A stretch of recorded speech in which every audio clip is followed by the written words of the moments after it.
It's that time of year where you keep yourself warm with a sip of hot cocoa and a snuggle with someone special. Like that's ever gonna happen. Oh, Lord. Christmas, probably my favorite holiday. That or it's the one in September. You know the one, right? National Hot Cross Bun Day. Christmas is a time of giving, so I figured I'd do my due diligence to pump out a timely recommendation for one of my favorite anime series that just happens to be a Christmas story. Yeah, we're using Die Hard rules. Mobile Suit Gundam 80, War in the Pocket. Now, before I go any further, let me first alleviate the concerns of those among us who have not yet taken that deep dive into the Gundam franchise. War in the Pocket is completely self-contained. You don't need to know anything about any of the other Gundams to enjoy this one. Now that being said, I would still highly recommend the original series, or, at least check out the movie trilogy. I know this stuff's old, but trust me when I say it's aged like wine. That's enough. That's not funny. War in the Pocket follows a little goofy goober who's got a small case of the big sad. Alfred spends his days thinking about being anywhere else besides his boring small-town space colony. And on one fateful day, he gets his wish. A battle breaks out inside the colony. There's explosions and devastation, the whole 9 yards. And amidst the chaos, Alfred stumbles across this downed pilot who's a part of this elite team on a secret mission to hopefully end the war. First things first, the animation. Now, I'm sure some of you are going to be put off by the dated visuals, but to each their own. But the cell animation does a phenomenal job at creating an almost storybook-like style. A style that perfectly suits the subject matter. Our main POV character is a kid after all, so it's only fitting that the surprisingly dark world of War in the Pocket is seen through the perspective of a child.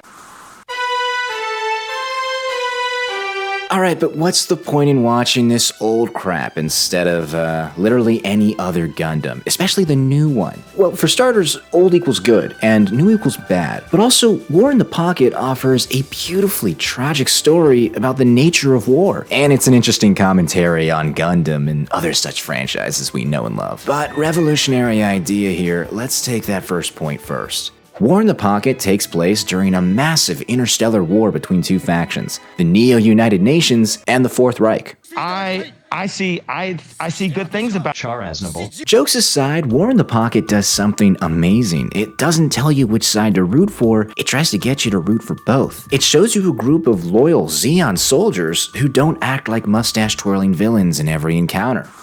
Instead, they feel like real people who are fighting for what they believe in, and not just reveling in the loss of innocent life like so many other villains. Not that there's anything wrong with that, I love villains who are evil for the sake of being evil, but, everything in moderation.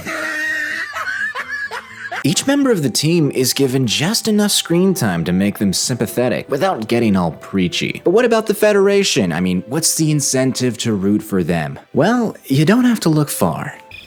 どうしたの? I love you. The previous entries in the series mainly focused on things from a Federation perspective. This was the first time we really got to see things through the eyes of the common Zeon soldier. Gundam isn't often all that celebrated for subtlety, and for good reason. Like this guy's name is Killing. You think he might be one of the bad guys? But War in the Pocket managed to make these two cartoony sides feel so real. The supposedly evil members of Zeon's Cyclops team are experts in the art of war, but they aren't too fond of people needlessly bragging about their KD. And the supposedly heroic Federation forces prioritize their own success over the well-being of the neutral colony they've set up shop in. Now, to pull a line from my personal favorite Star Wars movie, there are heroes on both sides. For the Federation, there's Christina, a kind and cute Gundam girl who pilots a test model mobile suit. She's a capable fighter who often finds herself torn between her love for her colony and her duty towards the Federation. She's all fine and well, but the more interesting pilot has to be Bernie Wiseman. He's the newest member of this Zeon elite team and an unlikely friend to our wide-eye MC. How should I describe him? Let's think here. Well, he's not the most racist guy in the MW2 post-game lobby, but he's got heart and conviction. Wow, that was not a... whatever. Also, the guy is voiced by Solid Snake. If I ducked out of fighting now, I don't think I could have ever lived with myself. But what separates War in the Pocket from similar stories is Alfred and his friends. Like most boys their age, these kids are fascinated by war. They play shooters in their spare time and they collect military badges to act like soldiers. They aren't all that bothered by the topic of war because they're not really old enough to understand its harsh realities. All they see are cool mechs blowing up stuff in spectacular fashion. The colony they live on is officially neutral, so they don't really need to pick a side either. But how do these kids determine which one's in the right? They just pick whichever side is cooler. So at the start, they're all Team Zeon because, I mean, let's face it, Zeon had better mechs. But once the Federation creates the Gundams, well, they start changing sides. They don't care how many war crimes you've committed, all that matters is the aesthetics, man. Oh, Japan.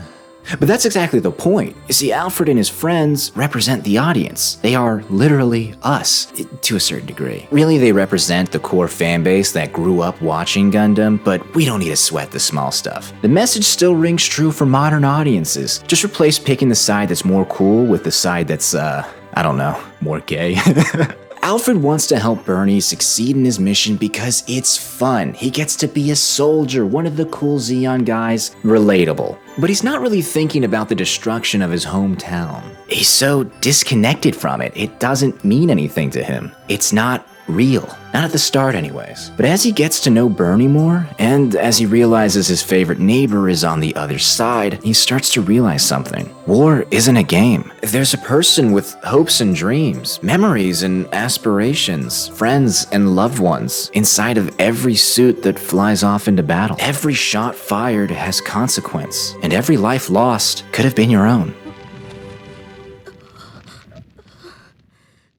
Everyone wants to see cool robot fights. That's what Gundam's all about, and don't let anyone tell you otherwise. But here, you're almost begging and praying that there aren't going to be any more fights, because each skirmish is another chance for a character to not come home for Christmas. And it's all just so pointless, too. From a meta perspective, this is a 6-episode OVA that takes place in the middle of a war we've already seen the conclusion to. Spoilers for the original Gundam series, but the Federation wins. Zeon loses, which means we know that every action taken by Bernie and the rest of the squad is completely meaningless. Even if they win here, they'll still lose the war. Now, obviously, they don't know that, which is why it's so tragic to see them going on fighting. They're giving their all in a pointless crusade on this out-of-the-way colony for the sake of their homeland or their own philosophies, completely divorced from the rest of the galaxy. A war in the pocket lost to the annals of history, surviving only in the hearts of those who remember, whether they want to or not. Now look, I'm not saying War in the Pocket tells a completely unique story. I'm sure there's plenty of other shows that do more or less the same thing. Some of them might even do it better. And as for Gundam, I mean, I've only scratched the surface of the franchise. I haven't even gotten to some of the stuff that many people consider the highlights. There's so much more for me to experience, which means if there's one thing I can count on, it's that I've got plenty more wars to enjoy.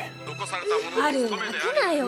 戦争はまたすぐ始まるって。今度はさ、もっともっと派手で楽しくってでっかいやつだぜ、きっと。Let me know what your favorite Gundam is, or your favorite Christmas anime. I don't really know if there's too many out there, but I'm eager to hear what you have to say. But no spoilers, alright? I already know Turn a Gundam is gonna be good. You don't need to sell me the dream. I will get to it. Do you understand how many shows I plan on watching? It just keeps growing, man. Like, I can't even help myself. Half of these shows I've never even heard of. I don't know why it's on the list. I have monkey brain. Actually, you know, we don't need to go into how mentally ill I am. Until next time, Ave Maria, Deus Vult, and have yourselves a merry little Christmas.